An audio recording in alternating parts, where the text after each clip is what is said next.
das muss ich ja auch noch. Kennst du die Aufgaben, die dir nicht so liegen, aber du musst es machen? Und manchmal, gibt es so Erinnerungen, oder? Altglas entsorgen, ja, später, oder? Haben wir jetzt keine Zeit. Das sind so Sachen, die man einfach nicht gerne macht. Zahnarzttermin mache ich doch auch so etwas. Später, oder? Soll später nochmal kommen. Das sind so Tasks, die man einfach nicht gerne hat und dann schiebt man es aneinander zu in der Ehe, oder? Dann besteht die Ehe aus 3 Personen, also Mann und Frau und der Mehr, oder? Man sollte noch den Kübel leeren, man sollte noch das Auto rausputzen. Oder in den Wegen hofft man einfach, dass der andere macht, oder? Man stellt dann den Kübel so am Wegekollegen vor die Zimmertür, dass wenn er... Und eine Woche lang läuft er um den Kübel herum, oder? Und merkt es nicht. Man sollte wieder mal den Keller aufräumen. Man sollte im Fall jetzt eine Steuererklärung machen, auch wenn man sie verschoben hat, oder? Ist jetzt dann langsam wirklich Zeit. Wir alle haben doch so Tasks, die uns nicht liegen und unbequem sind. Aber heute starten wir ja jetzt mit einer neuen Predigtserie. Die heisst Abenteuersendung im Auftrag von der... genau, stimmt, oder? Von Jesus erzählen sollten wir auch noch, oder? Später, oder? Sind wir im Gottesdienst? Fokussieren.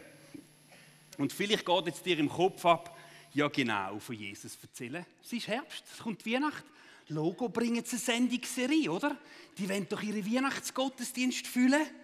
Und dann kommt das neue Jahr und dann steht der Alpha ja schon wieder vor der Tür. Genau, jetzt kommen sie mit einem To-Do und wieder mit Druck und ich sollte und man sollte, oder?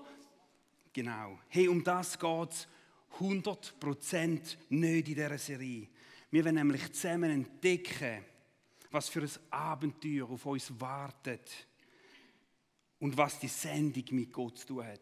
Wir wollen in dieser 3er-Serie, wenn wir die Sendung anschauen anhand von der Dreieinigkeit. Heute schauen wir Gott, den Vater, an, nächstes Mal Jesus und die ganz cleveren merken es, letztes Mal dann noch den Heiligen Geist. Heute geht es eben um den Vater und der Titel ist «Oh mein Gott, die ganze Welt!» Bei uns in der Schule ist das Ding, weil unsere Kinder kommen heim und sagen immer «Oh mein Gott!» Ihnen, wenn etwas mega lässig ist, wenn es einen speziellen Dessert gibt oder wenn etwas nicht gut ist. Und ich sage immer, was hat das mit Gott zu tun? Also ja, der gute Dessert, da können wir schon Gott zuschreiben, aber ich höre das auch sonst so, die Aussage «Oh mein Gott!» oder? Und heute ist es «Oh mein Gott, die ganze Welt!» Zurück zu meiner Frage. Was sind Sachen, die wir tun sollten, aber nicht gerne machen? Oder vielleicht einfach nicht gut sind? Ist es bei vielen nicht so, dass die Sendung auch so eine Sache ist? Wir wüssten eigentlich doch, wir sollten, aber wir machen es nicht, weil wir es vielleicht nicht so gerne machen. Mir ist es lange so gegangen und ehrlich gesagt ab und zu auch heute noch so, dass das so im Kopf ist, oder? Das To-Do, wo auf die Liste kommt, von Steuererklärung machen, Fenster putzen, Auto raussaugen. Und dann kommt eben noch, oh mein Gott, die ganze Welt, sollte man es auch noch erzählen, oder? Und ab und zu verwünsche ich mich mit dem Gedanken, ja, jetzt ist es halt mal so weit gekommen, dass Adam und Eva die dumme Frucht gegessen haben, oder? Aus dem Paradies rausgefallen sind, das haben wir letzten Sonntag gehört. Und dann ist Gottes Plan zerstört gewesen und jetzt hat er einen sie schicken, oder? Einer, der das hat wieder zurechtbügen konnte. Und jetzt hat Jesus auf die Erde kommen. Er hat das ihnen mit dem Kreuz angebracht. Aber dann geht er zurück in den Himmel. Und was macht er? Er gibt uns den Auftrag. Ja, wieso? Ja, jemand muss es ja machen. Jemand muss den Kübel raustragen, oder? Jemand muss die Fenster putzen. Jemand muss die Welt retten. Und darum ist es bei uns. So, Gedanken verwünsche ich mich einmal. Und dann kommt mir einmal so ein Bibelvers in den Sinn. Und ich bin gar nicht mehr so richtig gewesen, wie er gegangen ist. Und darum probiere ich ihn so ein bisschen rezitieren, oder? Denn so sehr, wie geht er? Denn so sehr musste jemand die Menschen retten, da es sie verbockt haben. Darum sandte er seinen Sohn, damit jeder, der an ihn glaubt, nicht verloren geht, sondern das ewige Leben hat. Irgendwie so geht, oder? Könnt ihr auf die Seite tun, wir hören es nachher noch mal in der Predigt, oder? Das geht einmal in mir vor, oder? Und da müssen wir uns doch fragen, ist das die Wahrheit? Ist jetzt Gott einfach aus den Händen rausgelitten, weil er völlig überrascht war, dass Adam und Eva den Fehler gemacht haben? Und wir wahrscheinlich auch alle neu mit, oder? Und heute wollen wir eben anschauen, was hat das Thema mit Gott, am Vater, zu tun. Und ich will gerade einen steilen Titel setzen. Der steile Titel heisst nämlich «Gott ist Mission». In der Theologie gibt es so eine Sparte, so verschiedene Theologen haben das untersucht und haben eben dann eigentlich definiert und haben gesagt, nein, Gott ist Mission. Und die haben einen Fachbegriff dafür definiert. Der ist latinisch, ich habe kein Latinisch, aber so viel kann ich, oder? Der heisst Missio Dei, also du musst einfach das N bei der Mission weglassen, dann bist du bei der Missio und Dei heisst Gott, oder? Die Mission von Gott oder Gottes Mission. Und der Kern von der Missio Dei, von Gottes Mission, ist eben nicht, dass sie bei den Kirchen anfängt, sondern bei Gott selber. Mission ist nicht einfach ein Akt oder ein To-Do, wo der Kirche aufgetragen ist, was wir machen müssen, sondern es ist das Resultat vom Handeln Gottes in dieser Welt. Nochmal. Die Evangelisation, die Sendung ist nicht einfach ein Task, den die Kirche hat, wo wir jetzt noch machen müssen, wie die Sachen, die wir nicht so gerne machen, aber einfach machen müssen. Kennen wir doch alle, oder? Auch im Job hast du Sachen, die du lieber machst und Sachen, die du weniger lieb machst. Nein, Gott ist Mission. Er ist Sendung. Es ist sein Wesen. Genau gleich wie sein Wesen Liebe ist sein Wesen Sendung. Mission. Und wenn wir die Bibel anschauen, dann erzählt die Bibel eigentlich Geschichte von einem Gott, der sich immer wieder senden lässt, der immer wieder Schritte auf die Menschen zumacht, der ihnen wieder Bünde anbietet. Und ganz ehrlich, ich meine, ist das euch schon mal aufgefallen, Gott hat jeden Bund eingehalten. Und wir haben jeden Bund gebrochen. Und er lässt sich immer wieder senden. Er macht immer wieder einen Schritt auf uns Menschen zu. Und wir machen oft einen Task daraus. Etwas, was wir müssen. Doch das sollte es nicht sein. Wenn wir doch einen Gott von der Sendung haben, dann müsste doch das ein anderes Motiv sein als in etwas, was wir müssen, was wir nicht gerne machen. Der Jürgen Moltmann, ein deutscher Theologe, Nachkriegszeit in Deutschland, er hat es so beschrieben. Es ist nicht die Kirche, die eine Mission der Erlösung in der Welt zu erfüllen hat.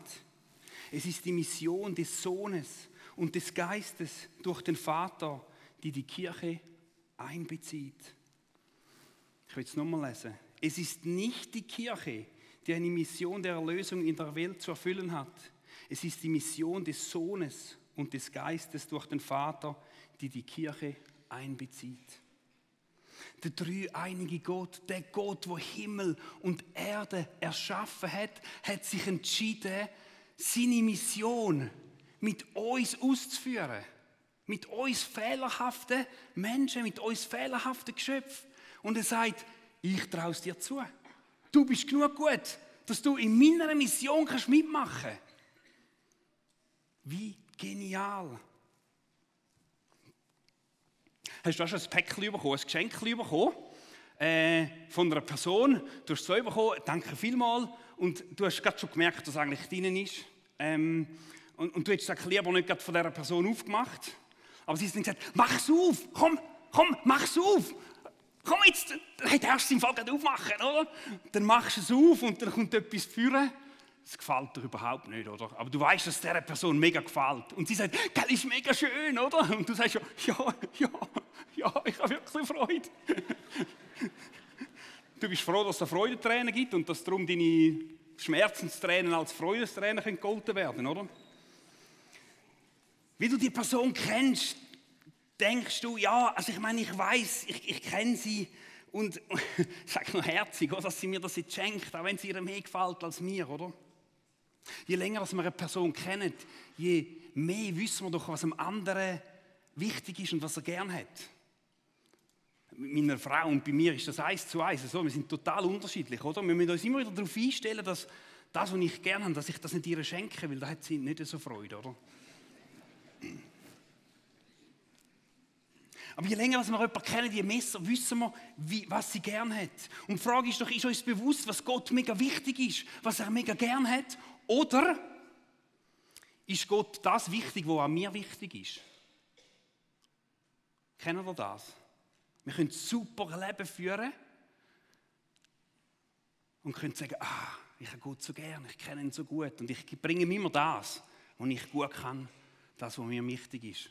Und mir scheint es manchmal mit mir, nicht mit euch, Ich bringe Gott etwas, so ein Geschenkchen, das er lieber gar nicht von mir auspacken will. Nein, er ist der liebende Vater und er packt das. Aber das ist ein Punkt, wo wir da vielleicht ein bisschen mitnehmen wollen. Plan B. Oder Plan B? Plan B?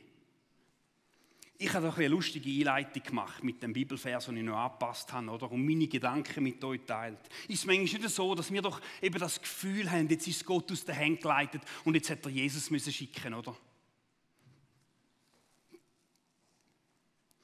Doch wenn Gott Mission ist, wenn die Mission Dei, so das Wesen von Gott ist, dann ist es doch einfach komisch, wenn er jetzt sagt, jetzt haben sie es verkackt.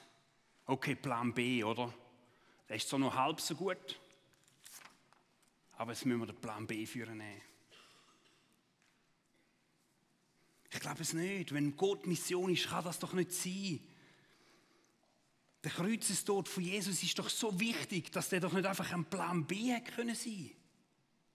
Wir merken nämlich, oder wir lesen in der Bibel, schon vor der Schöpfung hat Gott einen Plan gehabt, die ganze Schöpfung durch Jesus mit sich selber zu erlösen. Wir greifen also zu kurz, wenn wir jetzt sagen, dass Tat am Kreuz eine Lösung für meine und deine persönliche Sünde war. Nehmen wir uns nicht ein bisschen zu wichtig, wenn wir das auf das reduzieren.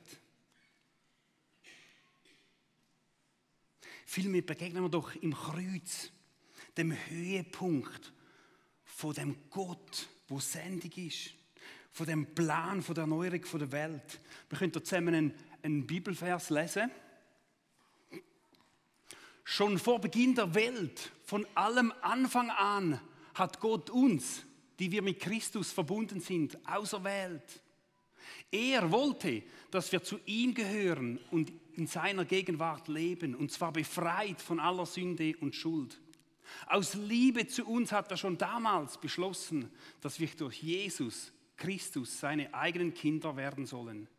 Dies war sein Plan und so gefiel es ihm. Ein ganz zentraler Vers, das ist in der Theologie wird der immer wieder vorgenommen und er ist auf ganz verschiedenen Ebenen ist er eben so wichtig. Weil wir sehen in dem inne, nämlich schon vor Beginn. Es zeigt uns auf, dass der Jesus schon von Anfang an dabei war. Er lehrt uns eine Präexistenz von dem Jesus. Ist es nicht so gewesen, dass Gott aus den Händen rausgefallen ist und er dann gesagt hat, oh, jetzt müssen wir etwas machen. Oh, dann machen wir einen Sohn, jetzt schicken wir den als Baby und das ist das erste Mal, wo der auftritt. Nein, es zeigt, dass der Jesus von Anfang an dabei war. Er ist von Anfang an dabei gewesen und Gott, die Dreieinigkeit, hat beschlossen, dass sie Menschen auserwählen wollen. Als etwas Spezielles in dieser Schöpfung und mit ihm zusammen auf dieser Erde sein. Wir sehen das Motiv, wo wir jetzt ein bisschen später in der Predigt werden darauf zukommen. Es ist aus Liebe passiert. Es ist etwas mega Wichtiges. Noch bevor dass du und ich gelebt haben, noch bevor dass wir etwas leisten können. In unserer Gesellschaft bist du nur etwas, wenn du etwas leistest. Du kommst etwas über, wenn du etwas leistest. Und Gott funktioniert anders. Schon der Gedanke an dich hat ihn zu Freudensprüngen umgelassen. Und er hat gesagt, dich will ich auserwählen. Dich will ich bei mir haben. Ich will verbunden sein mit dir. Und das war sein Plan. Ein Plan, noch bevor die Sünde im Paradies passiert war. Das ist vor dem Sündenfall passiert. Ein anderer Theologe beschreibt den Vers mit dem Wort, dies geschah vor dem Sündenfall. Gottes Erwählung aus Liebe ist vielmehr der Grund seines Heilsplans, den er vor der Erschaffung der Welt gefasst und den er in Jesus Christus verwirklicht hat. Und jetzt kommt's. So dass man die Erlösung nicht als eine bloße Reaktion auf eine Störung in der Schöpfung, ich klammere, Sünde betrachten kann. Er sagt also, was der Jesus gemacht hat und dass das von Anfang an hat wollen, zeigt eigentlich, dass man es nicht einfach auf eine Störung, auf den Sündenfall, auf den Müll, den der Mensch gemacht hat, kann betrachten. Es ist also definitiv, was Gott gemacht hat, nicht einfach der Plan B, den er ziehen musste, weil wir es verkackt haben. Das lohnt sich, vielleicht mal ein bisschen darüber nachzustudieren. Es geht dann tief und in die Breite. Aber mich begeistert das. Weil es uns aufzeigt, dass Gott sendig ist und dass wir ein Teil von dem genialen Plan dürfen sein. Jesus sagte noch einmal, Friede sei mit euch, wie mich der Vater gesandt hat, so sende ich jetzt euch. Das hat er gesagt, bevor er gegangen ist. Hat er gesagt, so wie mich der Vater gesendet hat. So wie der Vater, der sendig ist, mich gesendet hat. Und das mit Jesus hören wir uns nächstes Mal, oder? So sende ich euch. Gut, jetzt können wir uns fragen, macht es das besser, oder? Also die Arbeit ist immer noch die gleiche. Also man könnte es da vorne schon ein bisschen schön reden, oder? Aber wenn du morgen im Geschäft stehst oder noch das Kind abgibst und dann heisst und wie war das Wochenende? Ja, was sagst du denn? Hey, ich bin am Sonntag im Gottesdienst, es war mega cool, Hammer Worship mit Druck. Oder sagst du dann, am Nachmittag hat es Nebel, haben wir im Fernsehen geschaut. Das macht es nicht besser. Vielleicht stehst du morgen auch gleich mit zittrigen Knien da. Und da kommt eben jetzt etwas, die Motivation, die da schon ausgezeigt ist, aus Liebe, im Auftrag der Liebe. Die Mission Gottes ist getrieben von dieser Liebe, von dieser Liebe von dem Vater im Himmel. Gott liebt, weil er liebt und nicht, weil du etwas geleistet hast. Das ist elementar. Wie viel Mal muss ich mir das sagen, dass ich meine Mädels, dass ich ihnen meine Liebe zeige, auch wenn sie mal etwas nicht einfach gut gemacht haben. Es ist mega einfach. Yes, endlich haben sie die Zahnpasta dazugeschraubt. Und das rausgespritzt ist, aber putzt! Nein, sondern komme ich heim und es kann Trubel sein und ich sage, hey, wow, ich habe euch einfach gern. Ich habe sie einfach gern. Aber manchmal ist es einfacher zu zeigen, wenn sie etwas gut gemacht haben. Gott funktioniert andersrum. Er ist Liebe und er liebt. Und das ist seine Motivation, wieso dass er sich senden lässt. Wieso dass die Sendung aus ihm raussprudelt. In Jeremia 31,3 lesen wir, ich habe dich schon immer geliebt, darum bin ich dir stets mit Güte begegnet. Ich habe dich schon immer geliebt. Und weißt du, ich werde dich immer lieben.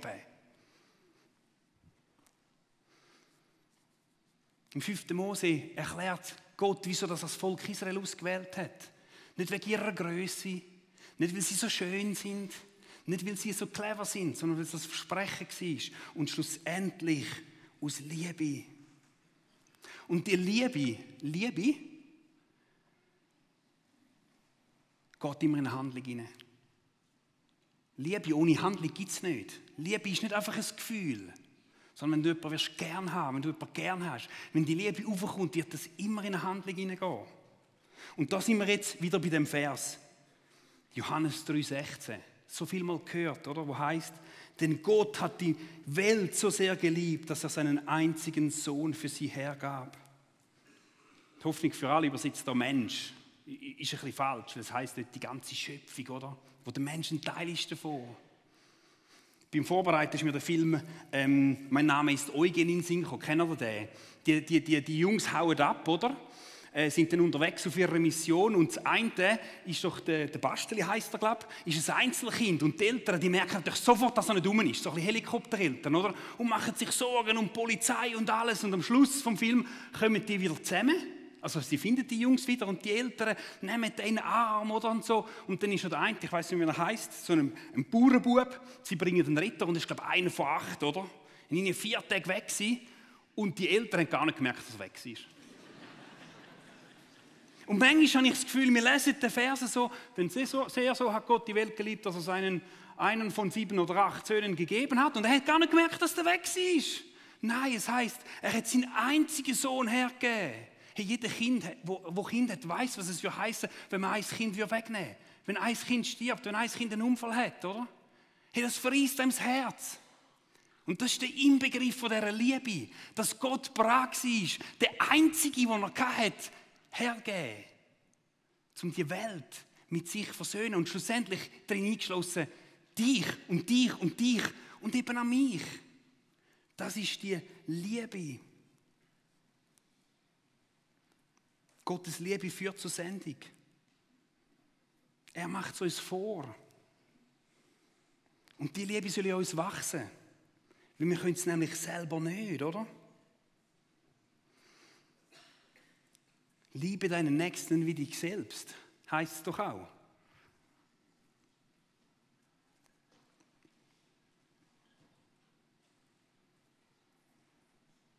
Die Liebe ist der Motor, wieso sich Gott immer wieder uns Menschen zuwendet. Und wir dürfen uns von der inspirieren oder eben anstecken lassen. Und jetzt müssen wir noch ein Wort anhängen, weil das ist so eng verwoben mit dieser Liebe und mit dieser Mission Dei. Das ist nämlich eine Hoffnung.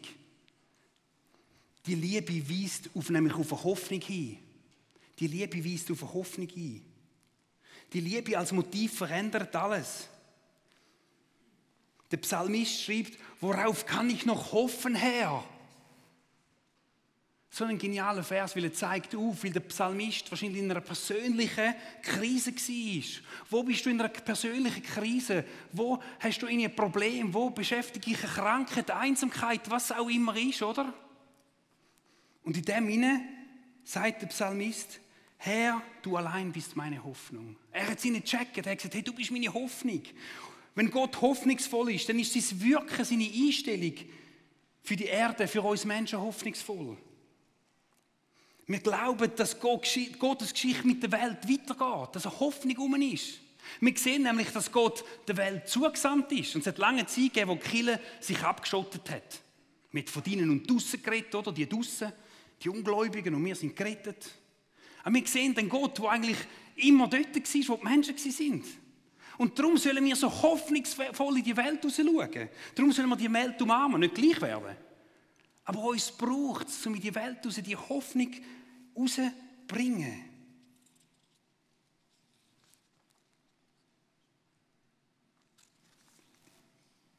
Unsere Welt braucht eine Hoffnung und braucht die Liebe. Und Gott hat sich entschieden, die durch uns, unter anderem durch uns, zu transportieren. Gelobt sei Gott, der Vater unseres Herrn Jesus Christus. In seinem großen Erbarmen hat er uns ein neues Leben geschenkt. Wir sind neu geboren, weil Jesus Christus von den Toten auferstanden ist. Und jetzt erfüllt uns eine lebendige Hoffnung.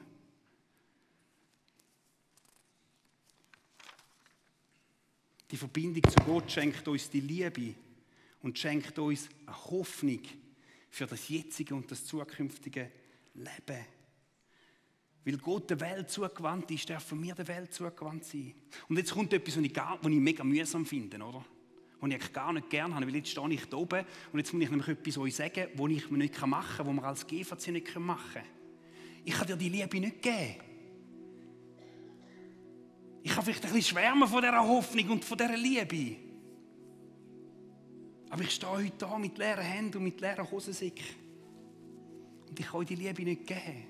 Aber ich weiss eins, dass der himmlische Vater da ist und sagt, hey, ich will nicht, dass du die Sendung ohne Liebe machst. Ich will nicht, dass es für dich ein Task ist, den du abhökeln kannst. Sondern ich will dir in dieser Liebe begegnen. Ich will dich mit dieser Liebe erfüllen. Dass es einfach raussprudelt. Dass du gern dein Liebste hergibst. Und das wollen wir heute machen. Wenn wir nämlich uns senden lassen ohne die Liebe, dann kommt es nicht gut. Man muss in die Kirchengeschichte schauen. Dann ist es nie gut gekommen. Und darum will ich dich heute Morgen zum Abschluss fragen, wie steht es um deine Liebe? Wie steht es um deine Liebe? Wenn wir nämlich die Evangelisation, die Sendung auf eine lange Bank schieben, zeigt das eigentlich nämlich nur, dass wir die Liebe noch nicht so voll erfahren haben. Klar sind die einen ein bisschen mehr begabt als die anderen, kein Pressure. Aber schlussendlich hat uns Gott alle so einzigartig gemacht. Und sind wir berufen, zum Salz und Licht zu sein, das uns Gott angestellt hat. Und vielleicht müssen wir uns heute Morgen fragen, brauche ich eine neue Erfahrung von dieser Liebe Gottes? Und ich will euch einladen, dass wir heute Morgen in dem zweiten Teil vom Worship nochmal von Gott kommen und sagen, hey, füll du mich nochmal auf mit dieser Liebe, die den Fokus verändert. So wie man verliebt ist, nachher völlig rosarot-blaue Brille hat und völlig irrationales Zeug macht. Jesus, komm du und schenk du uns eine neue Begegnung. Vielleicht hast du die Liebe noch gar nicht erfahren. Und da will ich heute Morgen dich ermutigen. Mach dein Herz auf und sag, Jesus, ich will die Liebe erfahren. Du kannst es in einem ganz simplen Gebet machen und kannst sagen, Jesus, komm in mein Leben. Es tut mir leid, dass ich alleine gewurstelt habe. Ich glaube, ich brauche dich. Komm. Und er wird kommen. Du darfst es allein machen oder du darfst es mit jemandem zusammen machen.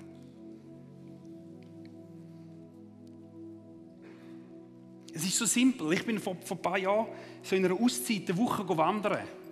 Und habe so Fragen an Gott gehabt. Oder ich habe gesagt, Gott, zeig mir nochmal, was so essentiell wichtig ist für mich.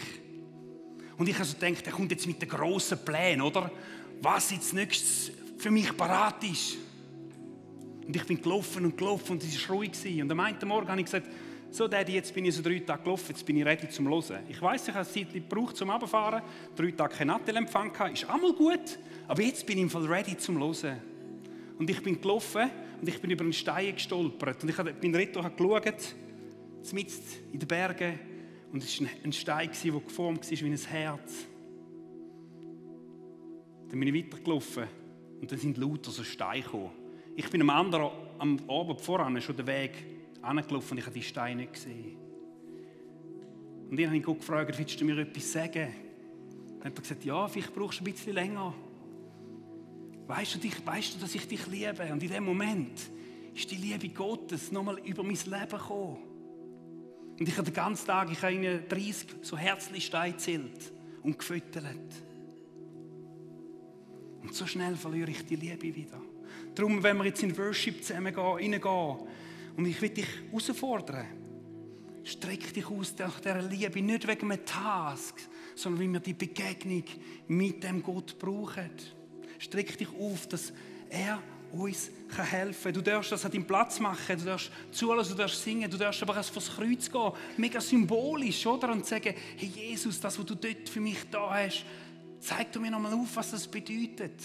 Wenn du erst kurz im Glauben bist, wenn du schon lange im Glauben bist, du darfst das Abendmahl nehmen, was der ultimative praktische Schritt ist für das. Und vielleicht ist es daran, dass du heute dich segnen lassen von unserem Gebetsteam hier hinten. Oder online via Text kannst du schreiben und sagen, hey, ich brauche einen Segen von Liebe. Vielleicht kannst du auch einfach einen Sendungssegen brauchen. Lasst uns auf die Weihnachtszeit, vielleicht auch auf die dunkle Jahreszeit, nochmal Menschen sein, die wie eine Stadt auf dem Berg leuchten. Nicht selber, weil wir uns ankrampfen und jetzt muss ich leuchten, sondern weil wir eine Begegnung mit dem Vater haben, wo Sendung ist, wo Hoffnung ist und wo Liebe ist. Ich will noch beten. Vater im Himmel, ich danke dir, dass du so uns vorangegangen bist, dass du dein Liebste gegeben hast. Danke, dass dir nicht einfach das Zeug so zwischen den Händen ausgeleitet, wie wir einmal das Gefühl haben. Ich bitte dich, Jesus, dass du uns heute Morgen begegnest. Vater im Himmel, zeig dir uns nochmal die Vaterliebe, die du hast für uns. Ich kann das nicht, wir brauchen dich, dass du das machst. Begegne uns, dass wir einfach schwärmen von dir. Danke, bist du da. Danke, bist du realer als alles unsere Sorgen und Probleme um uns herum.